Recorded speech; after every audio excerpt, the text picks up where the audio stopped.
मैं राजस्थान की प्रसिद्ध लूनी नदी बोल रही हूँ। अजमेर के नाग पहाड़ी से निकलकर फॉयसागर से आना सागर में आती हूँ।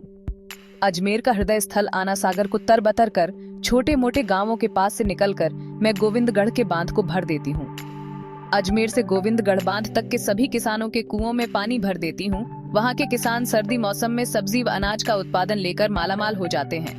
मैं गोविंदगढ़ बांध से निकलकर आलनियावास, रिनिया, जिटिया, रोहिसा, मेंडास, लाडवा, जसनगर, कांवलिया, कालू बलुंदा होते हुए लौटौती के पास में बांजाकुड़ी से आने वाली मेरी दूसरी शाखा में विलीन हो जाती हूँ। मैं यहाँ से बहकर पिच्याक गांव के जसवंत सागर को तरबतर कर जोधपुर जिले के कई गांव के मुहाने पर चलकर मेरे नाम से बसे लूनी शहर के पास से निकलती हूँ। यहाँ मेरी तीसरी शाखा सरदार समंद बांध तरकर मेरे में विलय हो जाती है। 9 नदियां और 99 नाले मेरी शाखाएं हैं। मैं राजस्थान के कई गांवों में से निकलकर कच्छ की खाड़ी में समा जाती हूँ। मैं इस मरु प्रदेश को हरा भरा रखती हूँ।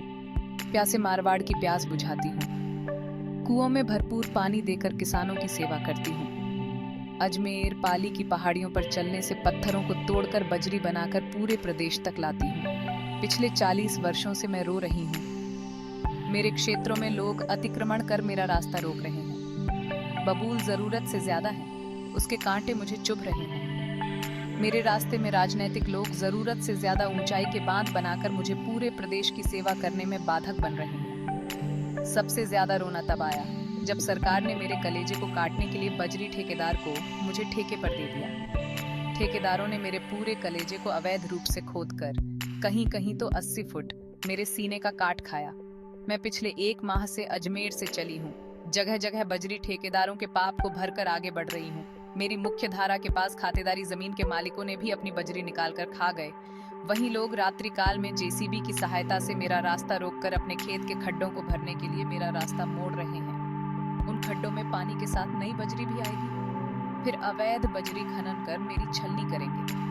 मैं पूरे प्रदेश को खुशहाल देखना चाहती हूँ, लेकिन पिछले सप्ताह भर से जसनगर गांव में अटकी हूँ। कालू गांव वाले मेरा इंतजार कर रहे हैं, जबकि मेरी दूसरी शाखा बांजाकुड़ी वाली नदी लौटौती में मेरा इंतजार कर रही है। मारवाड़ के लोग मेरे आगमन पर बहुत खुश होते हुए मेरी पूजा भी करते हैं। मेरी छलनी कर अरबों रुपये अवैध बजरी में प्रशासन के साथ राजनीतिक लोग भी जिम्मेदार हैं। मेरे रास्ते रोकने पर मैं कभी भी विकराल रूप धारण कर सकती हूँ। मारवाड़ के जन जन को हाथ जोड़कर निवेदन करती हूँ कि मेरी रक्षा करें। मैं आपकी लूनी